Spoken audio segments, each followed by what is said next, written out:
வாங்க இன்னைக்கு சிம்பிளான எக் ஃப்ரை ரெசிபி எப்படி ரெடி பண்ணுறேன்னு பார்க்க போகலாமா? ஒரு பாத்திரத்தில் 5 முட்டை எடுத்து தண்ணி ஊற்றி உப்பு போட்டு வேக வச்சுக்கிறேன்.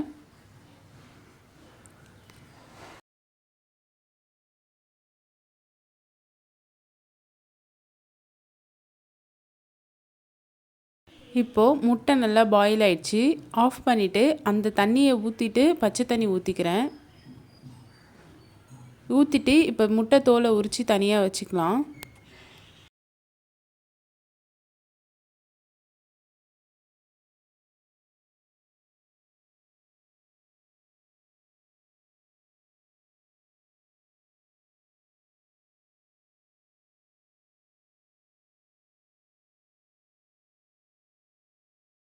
இப்போ முட்டையோட தோல் எல்லாம் உரிச்சியாச்சு.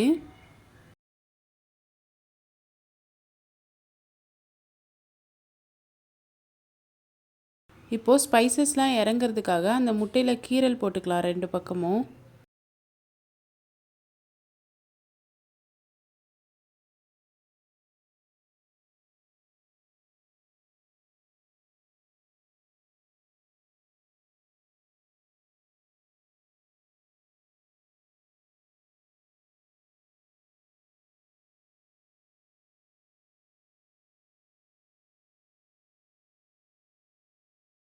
இப்போ அதே மாதிரி எல்லா முட்டையிலையும் கீரல் போட்டு தனியாக எடுத்து வச்சுக்கலாம். ஒரு கடாய் வச்சுட்டு எண்ணெய் ஊற்றிக்கலாம்.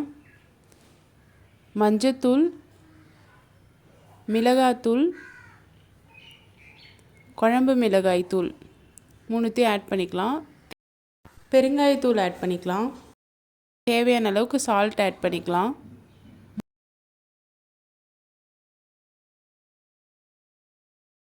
அந்த பச்சை வாசனை போகிற அளவுக்கு வதக்கிக்கலாம். வதக்கிட்டு இப்போ நம்ம ரெடி பண்ணி வச்சுருந்த முட்டையை அதில் ஆட் பண்ணிக்கலாம்.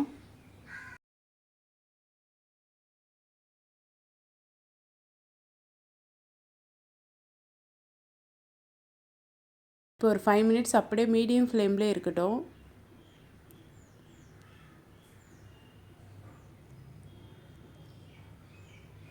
இப்போ ஒரு 5 மினிட்ஸ் ஆயிடுச்சு. நம்மளோட சிம்பிளான எக் ஃப்ரை ரெசிபி ரெடி ஆயிடுச்சு.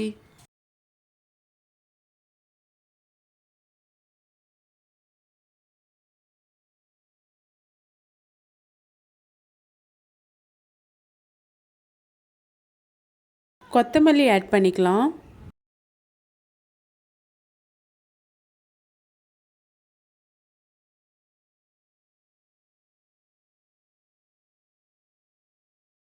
என்னோட இந்த சிம்பிளான எக் ஃப்ரை ரெசிபி நீங்களும் வீட்டில் ட்ரை பண்ணி பார்த்துட்டு எப்படி இருந்துச்சுன்னு கமெண்ட் பண்ணுங்கள். என் சேனல் உங்களுக்கு பிடிச்சிருந்தா என் சேனலை ஃபாலோ பண்ணுங்கள், லைக் பண்ணுங்கள், ஷேர் பண்ணுங்கள், சப்ஸ்கிரைப் பண்ணிக்கோங்க. நெக்ஸ்ட் வீடியோவில் பார்க்கலாமா? பாய்.